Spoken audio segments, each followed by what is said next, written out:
Hi, it's Tippy from Inner Alchemist with another Void teaching. If you're not familiar with these, I really suggest that you go ahead and listen to the intro to that playlist because you'll better understand where these messages are coming from. And today is one that I think will interest many people because it's called Becoming a Money Master.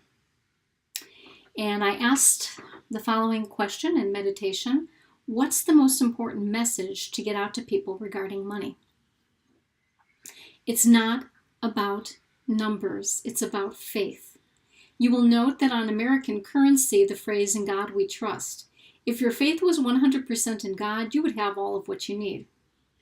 And then me, I always have to question what I'm hearing. So I asked, that seems to go counter to the fact that there are many faithful people out there who are really suffering, really poor. And the answer comes back. Note the phrase is we. It will take the collective we to have an impact on the collective poor.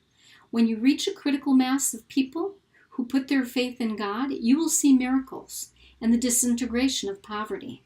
If one had perfect faith, was a true master, then he too would experience what you deem miraculous and would have all of his needs met.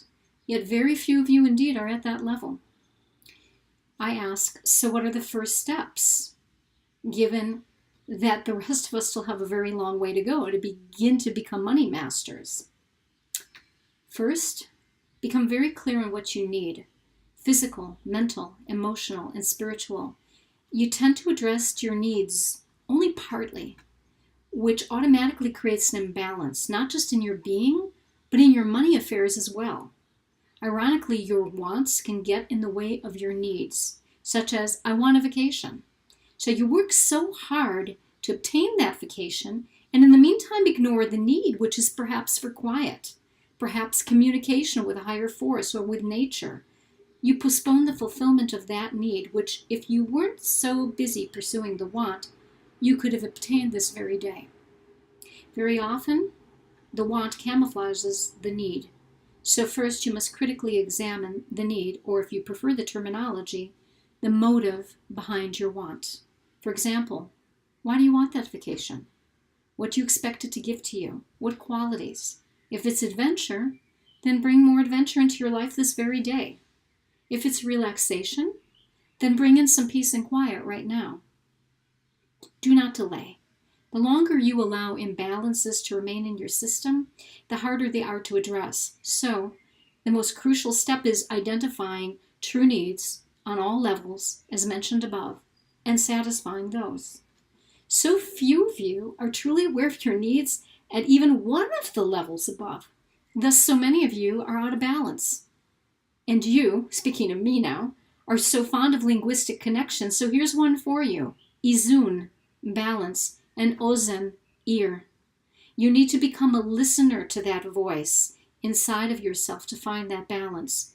How much wealthier your world would be if there was a daily ritual of listening to oneself. And though many of you pray, you're not really listening. Listening is the truest form of prayer. Your central prayer, and this is in my religion, Judaism, the Shema, hear Israel, starts with a commandment to listen. Well, that was a little bit of a wake-up call for me because, what can I say? I'm not always the best listener to myself.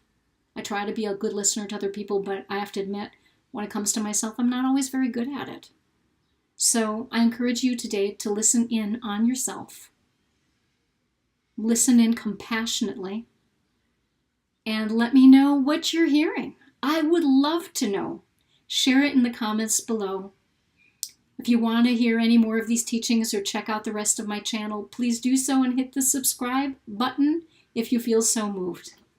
Bye-bye.